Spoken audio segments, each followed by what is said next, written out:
비판을 받지 아니하려거든 두 번째 말씀을 전하도록 하겠습니다. 같은 지난주에 이어서 같은 본문의 말씀인데요. 예수님이 여기서 비판하지 말라.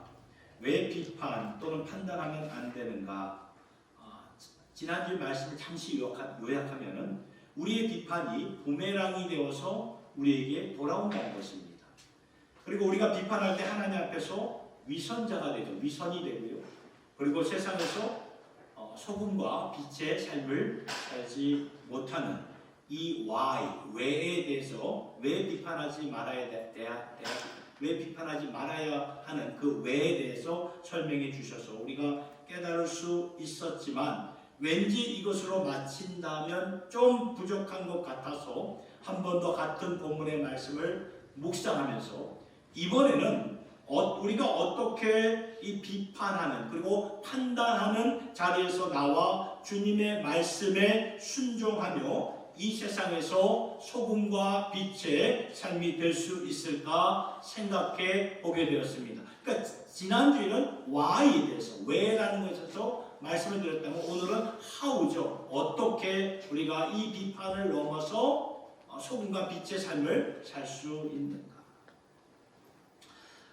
그러면서 묵상해 보니까 우리가 남을 비판하지 말아야지, 판단하지 말아야지 생각할지라도 살다 보면 어떻습니까? 알게 모르게 남들을 내 입술로 비판하고 있어요. 판단하고 있는 우리의 모습을 보게 됩니다. 왜 그럴까요? 첫째로 상대방에 대한 고정관념에 갇혀 있을 때 우리는 비판하게 되고 판단하게 된다 그 말입니다. 예를 들어서 어떤 지역의 사람들 그리고 어떤 민족과 종족들은 항상 저래 이렇게 이러한 마음을 갖는 것은 비판하는 마음이고 판단하는 마음이지요. 그리고 상대방의 단점만을 지적하면서 말할 때 우리는 예수님의 말씀을 디스오베이하면서 불순종하면서 어기면서 살아가는 모습이라는 것입니다. 사람은 누구에게나 단점이 있고 장점이 다 있습니다. 그런데 유난히 단점만 가지고 말할 때 그리고 내 감정이 격분된 상황 가운데 그 상대방이 잘못한 몇 가지 일로 그 사람의 전 인격을 판단하거나 비판하려고 할 때 여러분 사람의 마음과 그 동기는 누구만 아십니까? 하나님만 아십니다. 그런데 우리는 동기까지 판단하려고 할 때 하는 이런 모습들이 참 문제라는 거죠. 그리고 상대방의 상황에 처해 보지도 않고 그를 판단하거나 비판할 때 우리가 늘 이렇게 얘기하잖아요. 저 사람 왜 저래? 왜 저렇게 행동하지? 왜 저렇게 말하지? 그렇게 우리가 말할 때가 삶 가운데 많잖아요. 근데 그렇게 말하는 것이 얼마나 주님 보시기에 판단하는 그런 모습이겠습니까? 언젠가 차를 타고 가다가 신호대기에서 이제 차가 이제 멈추지 않습니까? 그러면 보니까 앞차에서 창문을 내리더니 뭐 이렇게 막 던져요. 뭘 버려요. 그 모습을 보면서 제 마음속에 저 사람 참 왜 저렇게 행동할까? 저 민족의 근성이 나오네. 이제 그런 제 마음을 이제 보게 됐는데 그런데 얼마 못 가서 저 자신도 무의식 중에 차 안에서 이렇게 머리카락을 좀 발견하게 되었습니다. 그럼 저도 이렇게 보니까 머리카락을 발견하는 순간 그걸 창문을 내려서 자동으로 이렇게 날려버리는 그런 제 모습을 보면서 이거야 나도 이렇게 비판할 게 못 되는구나, 판단할 게 못 되는구나. 그런 생각이 드는 거예요. 물론 그 상황을 합리화시킬 수 있겠지. 어떻게 그것을 비교할 수 있겠는가? 쓰레기 투척하는 것과 머리카락을 버리는 것이 어찌 비교의 대상이 될 수 있겠는가? 이렇게 생각할 수 있겠지만 그러나 하나님의 눈으로 바라볼 때는 쓰레기를 투척하는 것과 머리카락을 버린 것이나 버린 것은 버린 것 아닙니까? 그렇죠? 그러니까 우리가 언젠가 심판하시는 하나님 앞에 우리가 서게 된다는 것을 늘 항상 인지하면서 살아갈 때 우리의 행동가짐이 굉장히 신중하게 생각하면서 우리가 살아가게 된다는 것입니다. 오늘 우리의 모습을 보면은 남을 비판하거나 판단하는 것이 우리의 몸에 참 많이 이렇게 배어 있는 것 같아요. 그러니까 예수님이 하지 말라는 것을 너무나 쉽게 범하는 모습이 참 많이 보여요. 어쩌면 우리는 별것 아닌 것처럼 생각하기 때문에 저는 오늘 본문의 말씀을 가지고 한 번 더 어떻게 비판이나 판단하지 않을 수 있을까, 그러한 마음으로 좀 이번에는 좀 우리가 쉽게 이해할 수 있도록 4가지 핸드 모션을 여러분들에게 좀 알려드리려고 합니다.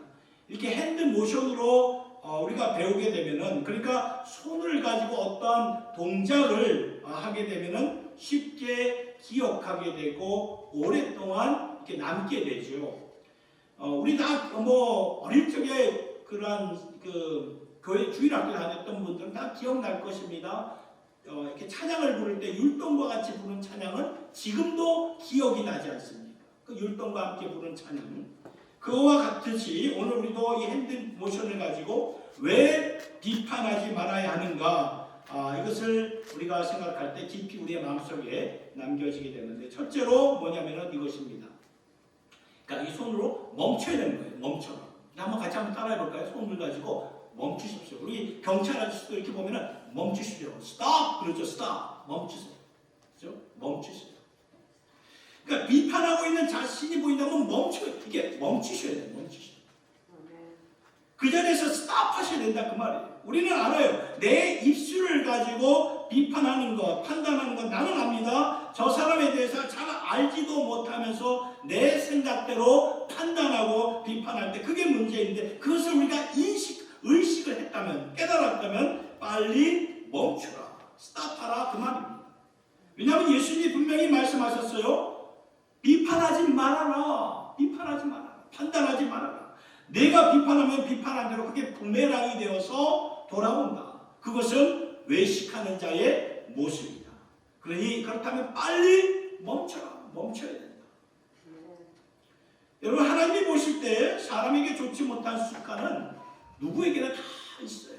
그 단점과 장점이 다 있듯이 다 이렇게 좋지 못한 습관 다 있죠.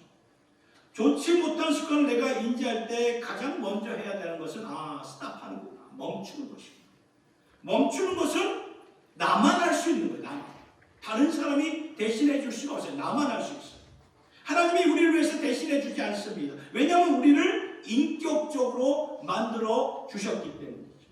그러니까 하나님은 우리를 다음 단계로 이끌어 주셔서 축복하시려고 하시는데, 그러하려면 우리가 가장 먼저 해야 할 일이 무엇입니까? 멈춰. 이게 좋지 못한 습관이 내게 보여질 때 멈춰야 되는 것이다. 하셔야 됩니다. 성경에서 몇 가지 사례를 보겠는데, 먼저 창세기 15장 1절을 보면 하나님이 아브라함에게 이런 말씀을 하셨습니다. 보세요. 이후에 여호와의 말씀이 환상 중에 아브라함에게 임하여 이르시되, 아브라함이 두려워하지 말라. 아브라함아, 두려워하지 말라. 나는 내 방패요 너의 지극히 큰 상급이다. 그러니까 아브라함이 믿음의 사람이었습니다. 믿음의 사람이었음에도 불구하고 인간이었기 때문에 이 말씀을 보니까 두려움에 차여 있었다는 거예요. 두려움. 혹시 내가 잘못 하나님의 음성을 들은 것이 아닌가? 내 삶의 모든 것을 걸고 이렇게 본토 친척 아비 집을 나왔는데, 그러니까 두려워하는 모습을 아브라함이 보이니까 하나님께서 가장 먼저 하셨던 말씀이 뭐예요? 아브라함아, 뭐 하지 말라고요? 두려워하지 말아라. 두려워하는 모습을 멈춰라. 스탑하여라. 이건 너만 할 수 있는 것이다. 내가 멈춰야, 그 두려운 마음을 네가 벗어나야 그 다음 단계로 내가 너의 방패요, 내가 너의 지극히 큰 상급을 주시는 분을 너가 알게 될 것이다. 그 말씀을 하시는 거예요. 시편 말씀에서도 시편 1편 1절과 3절 우리가 너무나 잘 알고 마음판에 새기고 참 좋아하는 말씀이 아닙니까? 자, 보세요. 시편 1편 1절 3절 같이 한번 읽어볼까요? 시작. 복 있는 사람은 악인들의 길을 따르지 아니하며 죄인들의 길에 서지 아니하며 오만한 자들의 자리에 앉지 아니하고 오직 여호와의 율법을 즐거워하여 그의 율법을 주야로 묵상하는도다.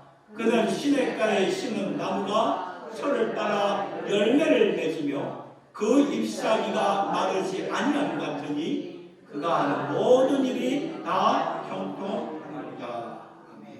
그러니까 하나님은 우리가 형통한 삶을 살기를 원하시고 그래서 형통한 삶으로 인도해 주신 우리 하나님 아버지가 되신다는 거예요.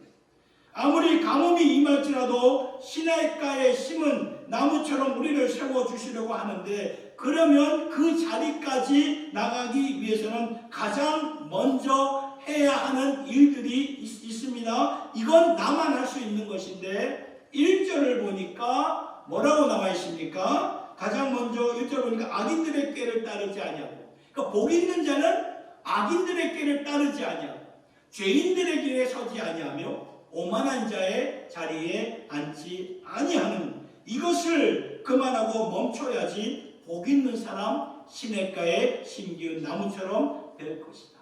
그러니까 첫 번째 단계는 멈추는 거예요. 스탑하는 거예요.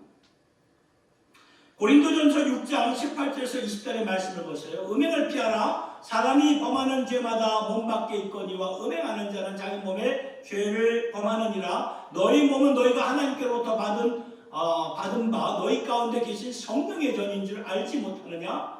너희는 너희 자신의 것이 아니라 값으로 산 것이 되었으니 그런즉 너희 몸으로 하나님께 영광을 돌리라. 그러니까 하나님은 우리에게 엄청난 약속을 주셨어요. 우리의 몸을 통해서 뭘 받으신다? 영광을 받으신다.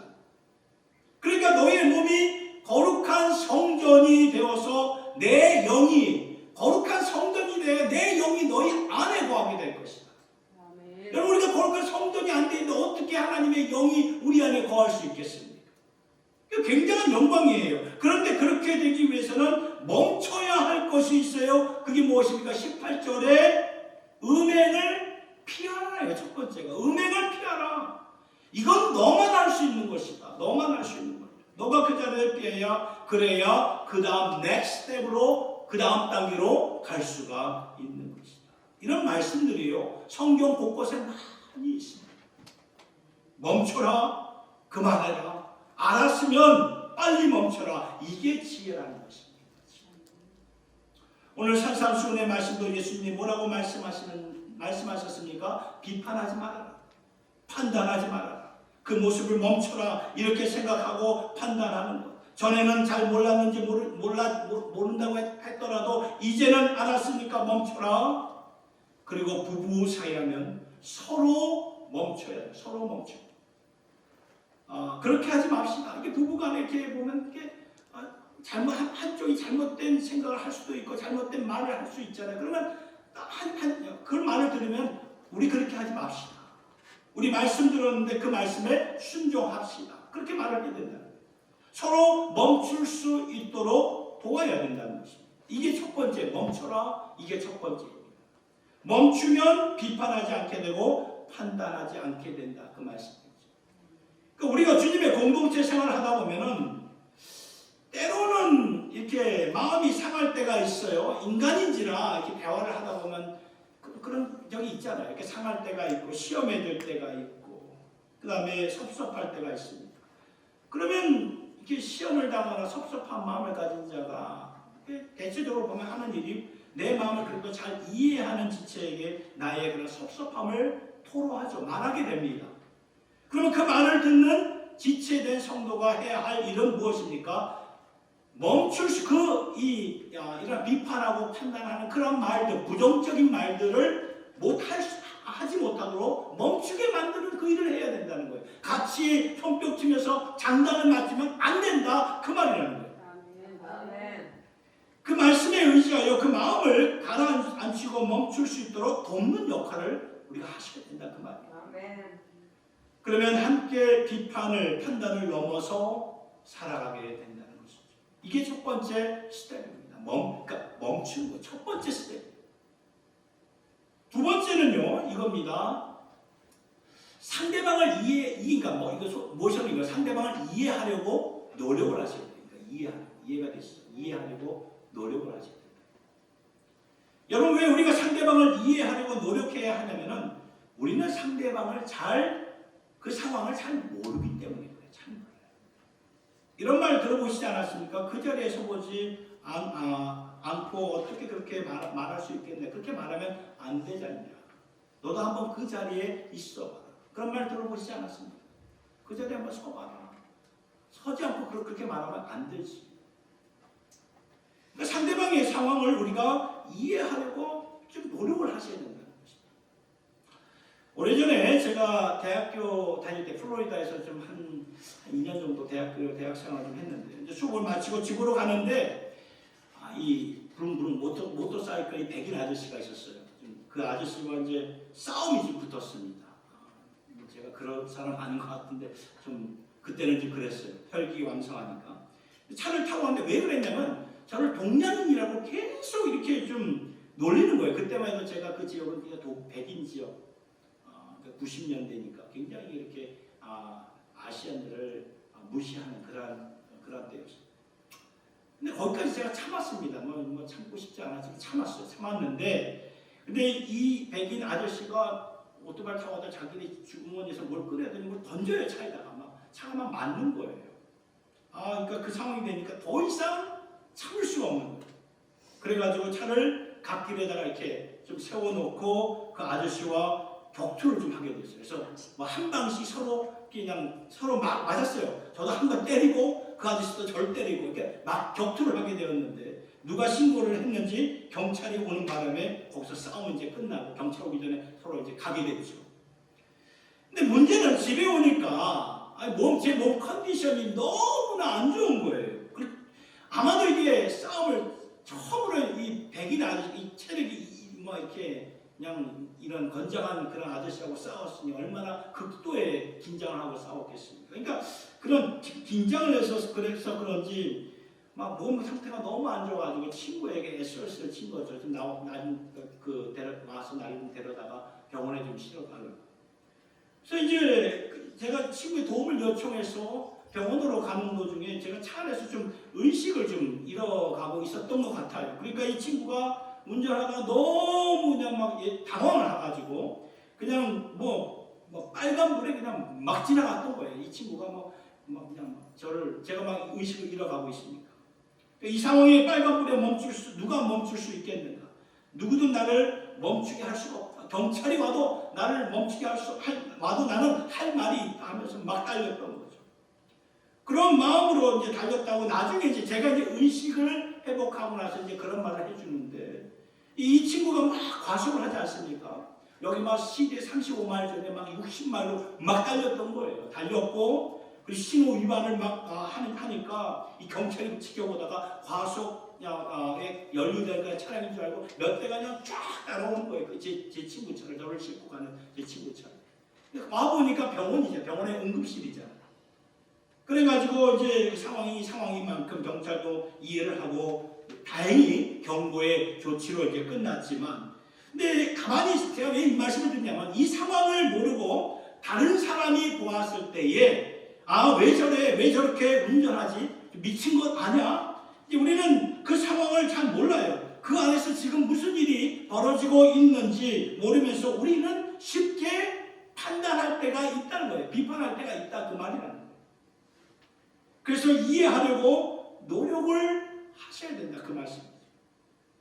그리고 또한 각 사람마다 자라온 배경이나 갖고 있는 기준이 다 다릅니다. 다 나같지 않아요. 나같이 생각 안 합니다.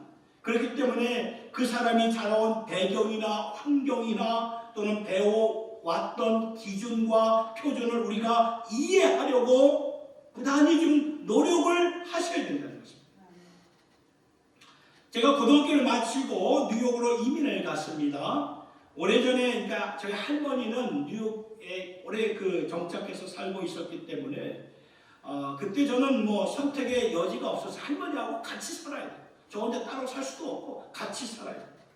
서울에서는 부모님과 함께 살 때는 먼지 한 톨 없는 그렇게 깨끗한 환경에서 살아서 그게 참 당연히 이제 여겼는데, 할머니 집에 와서 할머니 아파트에 사셨거든요. 그래서 살아보니까 참 입을 다물 수 없을 정도, 얼마나 막 숨이 막힐 지경이었어요. 뭘 그렇게 쌓아놓고 사시는지 참 이해가 안 되고, 거기다가 보니까 뉴욕이라는 데가 원래 바퀴벌레가 많아요. 오래된 그 건물이다 보니까 이 바퀴벌레가 얼마나 많든지 한밤중에 자다가 이제 그 화장실을 가게 되면 불을 켜면 뭐 이 천장부터 욕조 뭐 어디든 안 보이는 게 없이 바퀴벌레들이 천국이에요, 천국. 이제 그러면 막 이제 손으로 막 이렇게 눌러서 막 죽이고 뭐 스프레이로 해서 막 죽이지만 그런 일들이 오늘이면 뭐 내일이면 좀 나아지겠지. 아니에요. 뭐 내일 똑같이 어디서 막 튀어나오는 어마어마한 그런 그래서 저는 바퀴벌레만 보면 노이로제가 걸릴 정도로 힘겨운 그런 나날들을 좀 보냈는데 그러니까 할머니에 대한 그러한 마음이요. 그러니까 막 마음이 다치는 거예요. 다치고 대화하기도 싫고 같이 밥 먹기도 싫고 뭐 손주라고 해서 뭐 굉장히 뭐 당신께서는 참 정성스럽게 만들어 주신 것도 막 거절할 때도 있고 막 다 싫었어, 다 싫었어. 그러다가 언젠가 할머니가 자라온 그 환경이나 그 시절을 좀 곰곰이 한번 생각해 보게 되었습니다. 그러니까 조금은 그 생각하기 전에는 다 싫었는데 그걸 생각해 보니까 조금은 이해가 되더라고요. 할머니의 그 시절이 가장 힘들고 어려운 그 시절이 아니었습니까? 일본 그 식민지 시대를 거쳐서 한국 전쟁과 또 보릿고개를 다 겪어오신 분이니 모든 것들이 귀하고 소중하게 여겼던 것이었어요. 그런데 할머니 입장에서는 버릴 수가 없는 거예요. 버리기가 너무 아까운 거예요. 제가 이렇게 쉽게 예를 들고자 저희 할머니에 대해서 말씀을 드렸는데 오늘 우리도 내 기준에서 사람을 판단할 때가 있죠. 그러면 내 기준이 맞다고 누가 그럽니까? 그 사람의 입장에서는 그 사람의 기준이 맞고 내 기준은 안 맞을 수가 있다 그 말이라는 거죠. 그러니까 우리가 서로 이해하려고 노력을 하셔야 된다 그 말이에요. 마태복음 11장 28절에 예수님이 우리를 부르실 때 이렇게 말씀하셨습니다. 수고하고 무거운 짐진 자들아 다 내게로 오라 내가 너희를 쉬게 하리라. 여러분 이 말씀을 가지고 이제 너 왜 그렇게 무거운 모습으로 사니? 너 왜 그렇게 무거운 짐을 그렇게 질질 끌고 가면서 살아가니? 이렇게 주님이 우리를 판단하셨습니까? 수고하고 무거운 짐진 자들아 다 이해한다. 다 이해한다. 너의 상황에서 충분히 그럴 것 안다. 나도 육신을 입고 이 세상에 와서 살아가서 아는데 그런 상황에서 충분히 그럴 수 있다는 것 나도 안다. 수고하고 무거운 짐진 자들 다 내게로 와라. 이해하시면서 받아주시는 이 말씀이 아닙니다. 그래서 우리가 예수님께로 나오지 그래서 우리가 다 이렇게 예수님께로 나오지 않았습니까? 그렇죠? 예수님이 우리를 당신의 그 기준에서 판단하거나 비판을 하셨다면 누가 예수님께로 나올 수 있겠으며 누가 하나님의 자녀가 될 수 있겠습니까? 이것을 우리가 예수님에게서 반드시 배워야 된다 그 말. 이해하려고 할 때 한 번 더 이해하려고 할 때 비판과 판단을 우리가 넘어서 살아가게 된다는 것입니다. 그리고 세 번째는 이것입니다. 상대방을 있는 그대로 모션을 상대방을 있는 그대로 받아주실 수 있어야 된다. 있는 그대로 받아주셔야 돼요. 부모로서 제 아이들을 바라보면서 가끔은 이 녀석들을 지금 이제 저보다 키가 크니까 이거 애기 때부터 조그만 때부터 이렇게 데리고 다녔는데 언제 저렇게 컸나? 트라시티 올 때만 해도 조금 했는데 벌써 이제 제 키를 훌쩍 넘어버린 그런 모습을 보면서. 근데 많은 때 내 생각으로 내가 원하는 방식으로 이 녀석들을 좀 바꾸려고 했던 것이 좀 많이 생각이 나요. 너 이렇게 해야 되지 않겠니? 이렇게 좀 해라. 뭐 이렇게 제가 좀 윽박지를 때가 있어요. 그러면 이 녀석들이 대답 안 하면 또 한 번 더 큰 소리 내서 이렇게 해. 마지못해 그러면 이제 부모의 아빠의 어떤 권위에 그냥 마지못해서 네라고 답하는 아이들의 모습이 생각이 납니다. 여러분 우리 다 경험했듯이 부모가 잔소리한다고 해서 자녀들이 바뀌어질까요? 내가 회초리 든다고 해서 그 자녀가 바뀌어질까요? 안 바뀌어집니다. 그 순간은 바뀌어질는지 모르겠지만 근본은 안 바뀌어져요. 나중에 그것은 상처만 남게 된다는 상처. 그러니까 바꾸는 것은 누가 하시는 것입니까? 성령 하나님이 하시는 거예요. 그러니까 부모가 줄 수 있는 사랑은 있는 그대로 받아주는 거예요. 물론 죄악된 모습을 그대로 받아주라는 그 말은 아니라는 거예요. 그러나 있는 그대로 그 모습 그대로 다 독특하게 하나님께서 우리를 만들어 주셨기 때문에 그 바닷가의 모래알처럼 셀 수 없는 하나님의 지혜를 가지고 우리를 만드셨다고 시편 139편에 말씀하셨듯이, 그런데 보면은 우리는 자꾸 내 생각대로 맞춰보려고 하니까 안 맞춰지는 거예요. 내 생각대로. 보잘것없는 모래알도 하나도 같지 않듯이 사람들도 하나도 같지 않도록 만들어 주셨는데, 그런데 우리는 자꾸 어떻게 합니까? 내 생각대로 맞추려고 하는 거예요. 내가 보는 세모가 다 맞는 것이다. 그래서 네모를 갖고 있는 사람들을 맞추려고 하는데 그게 맞춰집니까? 세모를 가지고 네모를 맞추려고 하는, 맞춰져요? 안 맞춰지죠. 잔소리 한다고 해서 여러분 바뀌어지지가 않는다. 성령 하나님이 바꾸어 주셔야 됩니다. 하나님이 선하시고 기뻐하시고 온전하신 뜻대로 바꾸어 주셔야 돼요. 그래야 바뀌어집니다. 그래야 바뀌어져요. 여러분, 우리가 비판하는 것, 판단하는 것은 내 뜻대로 해보려고 하기 때문에 비판하는 말이 나오고 판단하는 말이 나오는 거예요. 내 틀 안에 집어넣으려고 하기 때문에 비판하는 것입니다. 생각이 다 다르고 우리의 모습, 성품, 인격, 자질 보면 다 다르지 않습니까? 다 다른데 다른 모습으로 맞춰보려고 하니까 안 되는 거죠. 그러니까 바꾸려고 하지 마시고 있는 그대로 받아줄 수 있어야 된다는 것입니다. 가장 좋은 예가 예수님이 베드로를 다루어 주신 것이 저에게는 참 어떤 이 감동이 됩니다. 여러분, 베드로는 어떤 사람이었습니까? 예수님의 12제자 중에 수제자였습니다. 어쩌면 예수님이 수제자였던 베드로만 이렇게 바꾸어 놓으면 나머지 11제자들은 그 베드로 한 사람을 바꾸는 게 형님 하면서 다 따랐을런지도 모르겠어요. 근데 예수님은 베드로와 제자들을 그렇게 대하지 않으셨고 있는 그대로 받아주신 예수님의 모습을 보게 됩니다. 그러니까 있는 그대로 받아주시면서 하나님께 맡겨드렸더니 어떻게 됩니까? 하나님의 영, 성령이 그들을 바꿔주지 않습니다. 베드로를 보면 열정이 참 대단했어요. 그런데 열정만큼 실수도 너무 많이 했어요. 베드로를 보면.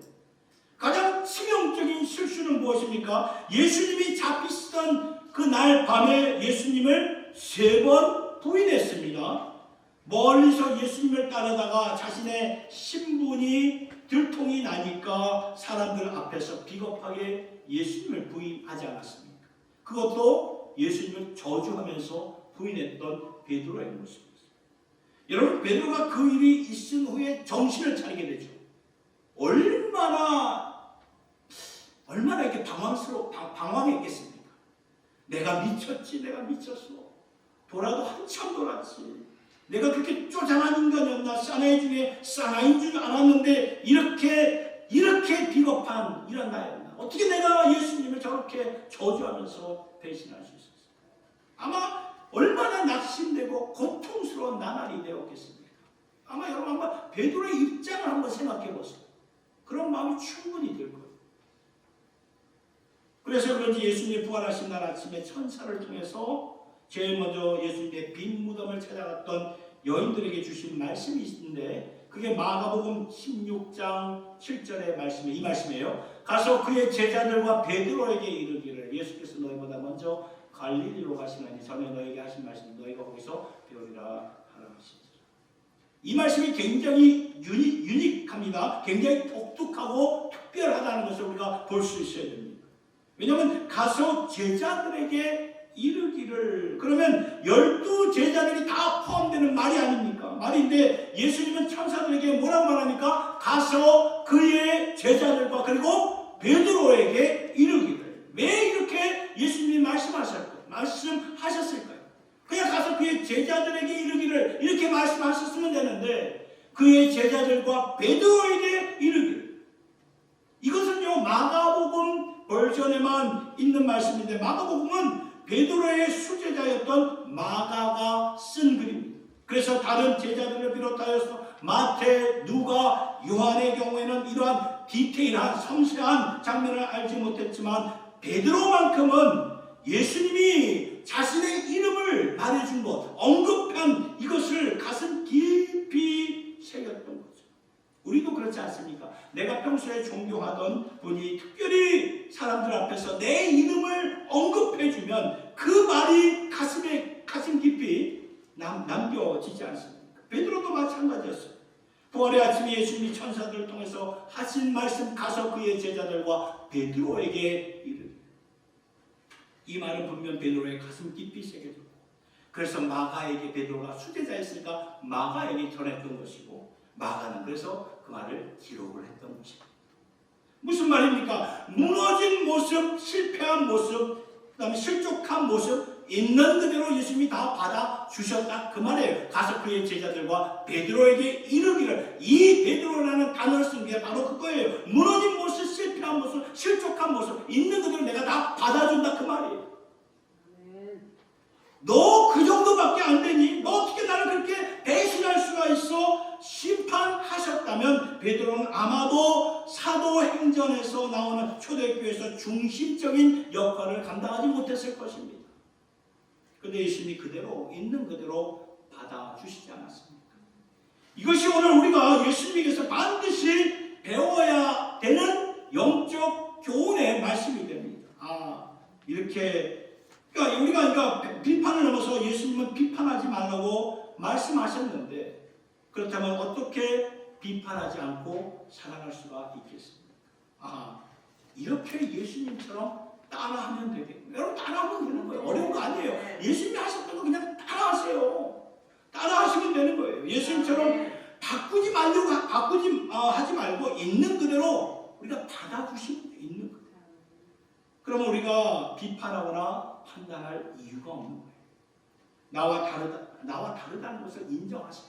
인정해야 돼요. 인정할 때 이건 우리 가족도 다 포함되는 말입니다. 가족이라고 해서 우리가 막 이렇게 누르는 경우가 있는데 아니에요. 다 다른 사람이 다 아주 섬세하게 다 이렇게 다르게 창조하셨어요.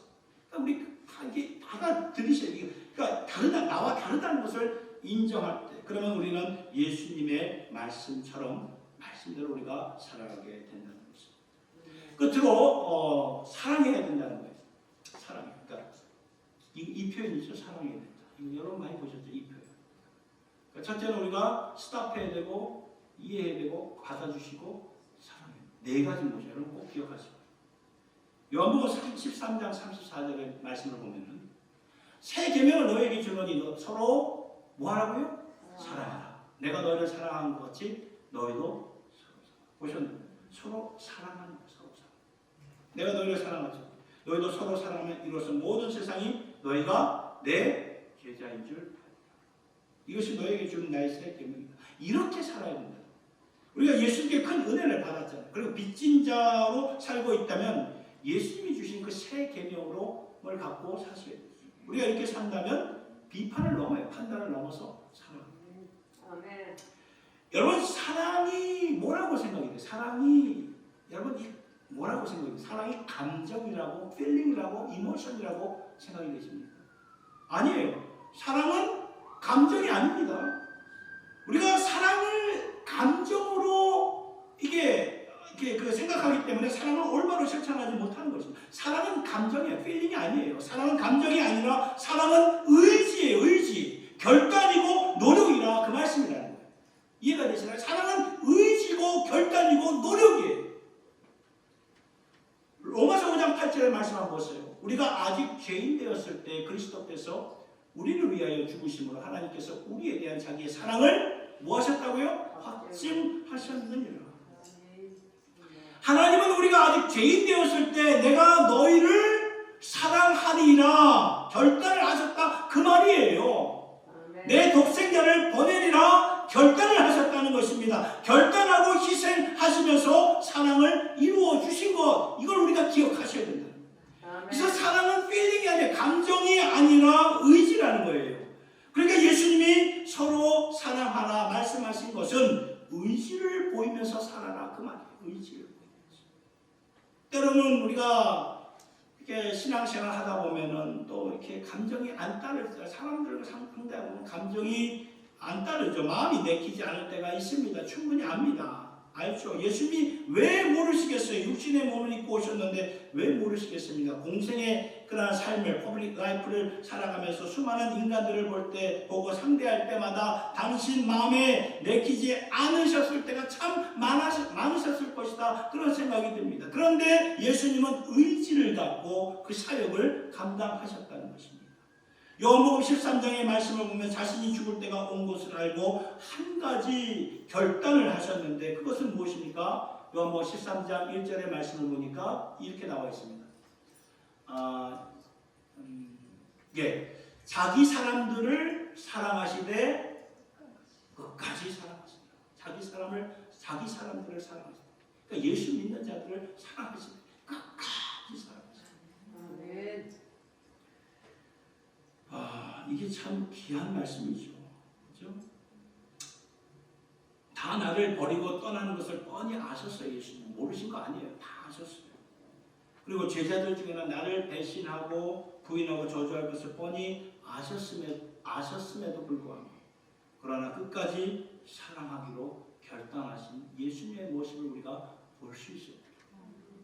그러니까 사랑은 뭐예요? 의지예요. 의지. 감정이 아닙니다. 의지예요. 의지.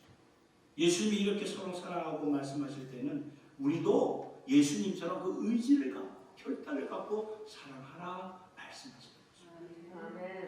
여러분 삶을 돌아보면 전에 우리가 사랑하지 못했던 사람들이 있었을 것입니다. 그렇죠? 그리고 사랑은 고사하고 미워했던 사람들 참 많았을 거예요. 증오했던 사람들 많았을 것입니다. 그러나 전에는 그러했을는지 모르지만 이제는 사랑하여 이제부터 사랑하면 된다. 이제부터 결단하고 노력하면 된다. 의지를 갖고 사랑하여라 말씀하시는 것입니다. 아멘. 언젠가 신학교 선배 목사님과 이제 식사를 하면서 제가 이런 질문을 드린 적이 있습니다. 목사님 사역하시면서 가장 힘드셨던 적이 언제셨습니까?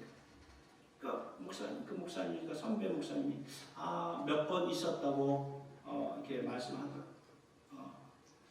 그 중에 너무나 자기가 힘들게 한 중직자가 있었다고 하셨는데 너무나 힘들어서 어떤 때는 솔직히 기도하다가도 하나님 저분을 좀 다른 교회로 좀 보내주시면 좋겠습니다. 그렇게 안 될까요? 이런 마음도 있었다고 말씀을 하시더라고요. 근데 언젠가 기도를 하는데 하나님께서 자기를 책망하시는 것을 좀 느꼈대요.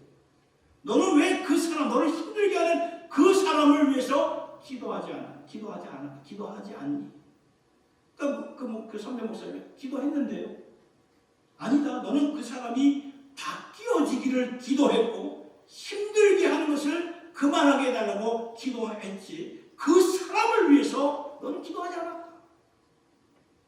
그때 선배 목사님이 좀 한 방 맞는 것 같은 느낌을 받았다. 그러면서 나는 그 사람이 빨리 바뀌어지기를 원했고 문제가 없어지기를 원했고 심지어 도저히 안 될 것 같으면 다른 교회로 좀 옮겨달라고 그런 마음을 갖고 기도했지. 내가 그 사람을 위해서 나를 힘들게 하는 그 사람을 위해서 내가 기도하지 않았다.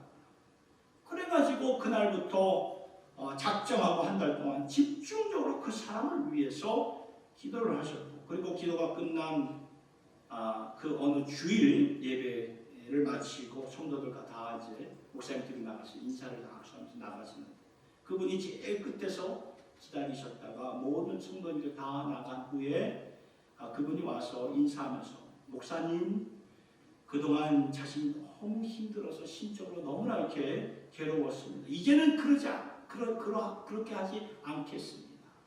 이제 그런 말을 이제 하니까 목사님이 너무나 뜻밖의 말이었고 잘했다고 축복하고 기도해 주시면서 그때의 사역의 어려움을 이렇게 잘 극복했다는 간증의 고백을 좀 이렇게 듣게 되었습니다.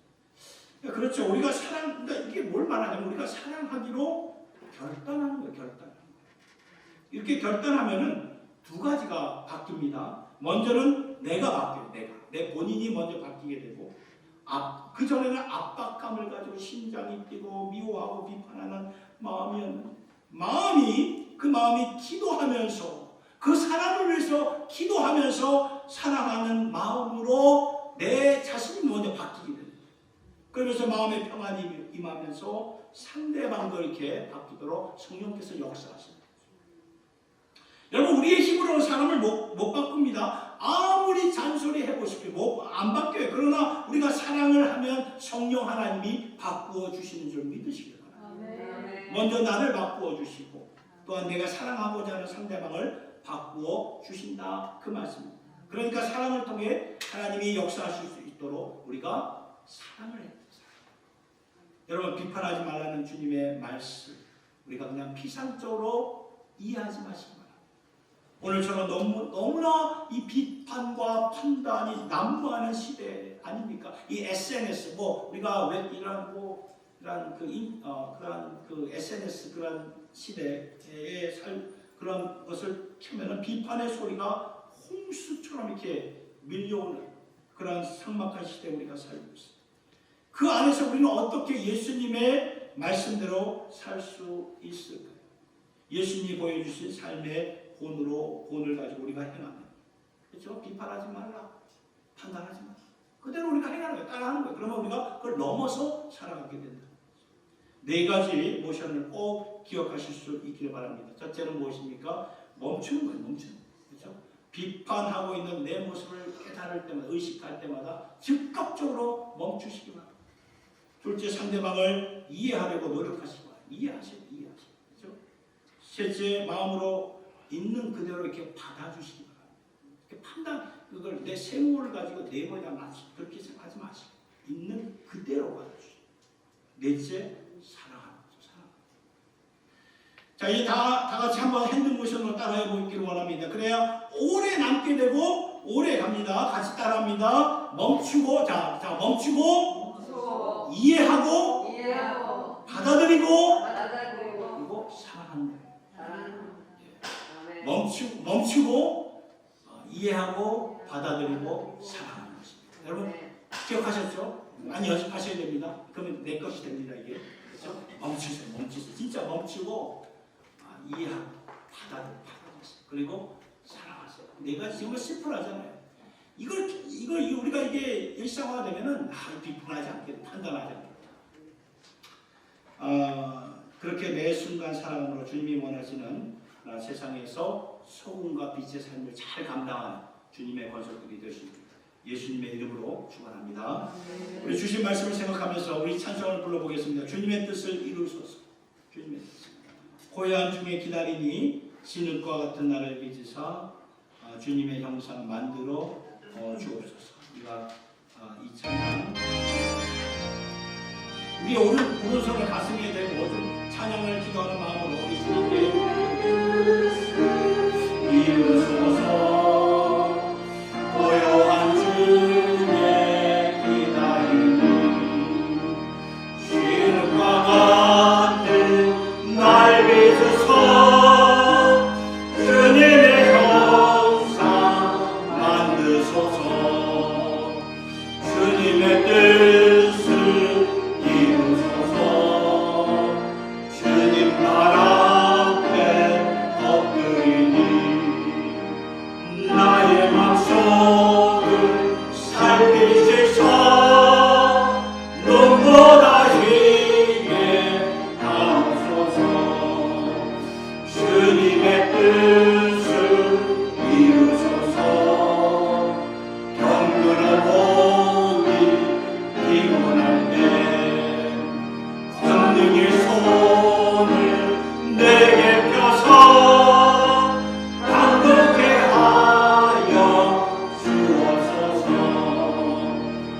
주님의 뜻을 이루소서.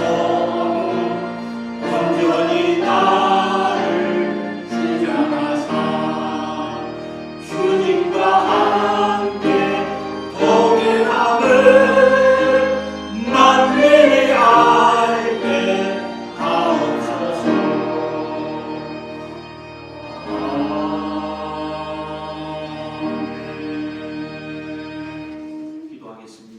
하나님 아버지, 예수님을 통해서 산상수훈의 말씀 주심을 감사드립니다. 말씀이 없었다면 우리는 세상과 똑같이 살았을 것입니다. 세상 가운데서 똑같이 서로를 지적하고 판단하고 비판하면서 살았을 텐데 주님의 말씀, 주님의 은혜로 우리를 새롭게 해주시니 참 감사합니다. 비판이 매 순간 우리가 가정부터 시작해서 어디를 가든지 쏟아지는 이 험악한 세상에 살고 있습니다. 이러한 세상에 살면서 우리는 비판이나 판단하는 모습으로 나도 모르는 사이에 완전히 사로잡혀 살고 있는 우리의 모습 주님 불쌍히 여겨주시옵소서. 비판하는 줄도 모르고 살면서도 남을 판단하며 살 때가 참 많았습니다. 아버지 용서하여 주시옵소서. 지금 우리가 불렀던 찬송처럼 고요한 중에 기다리는 우리를 주님의 손으로 어루어 만져주셔서 주님의 형상 만들어 주시길 간절히 원합니다. 주님 이제 우리의 마음과 생각과 뜻을 온전히 주장하여 주셔서 주님과 함께 동행함을 만민이 알게 하여 주시옵소서. 아버지 비판을 넘어 살아가는 주님의 권속들, 그래서 주님이 원하시는 대로 세상에 나가 소금과 빛이 되어 어둠을 물리치며 아픔을 치유하는 저희들 모두가 되게 하여 주시옵소서. 감사합니다. 우리를 판단하지 않고 그대로 있는 그대로 받아주신 우리 주님께 모든 영광과 찬송을 올려드릴 때 우리 주 예수님의 이름으로 감사드리며 기도하옵나이다. 아멘. 예수 우리 왕이여, 우리 주님께 모든 영광 올려드리도록 하겠습니다.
지금은 홀로 영광 받으시기 합당하신 우리 왕, 우리 주 예수 그리스도의 은혜와 우리를 사랑하시기로 결단하시고 희생과 헌신으로 그 사랑을 이루어주신 하나님 아버지의 그 놀라우신 사랑하시고 오늘도 우리와 함께 하셔서 세상의 풍조를 따르지 아니하고 하나님의 거룩한 말씀을 따라 하늘나라 시민들처럼 살게 하시는 성령님의 교통하심이 비판과 판단을 넘어 주님이 원하시고 바라시는 거룩한 삶으로 살아가는 주님의 백성들의 그 머리 위에와 그 가정 위에와 자녀들 위에와 주님의 교회 위에, 북한의 지하교회 성도들 위에, 선교사님들의 사역 위에 이제로부터 영원토록 함께하여 주시옵기를 간절히 축원하옵나이다.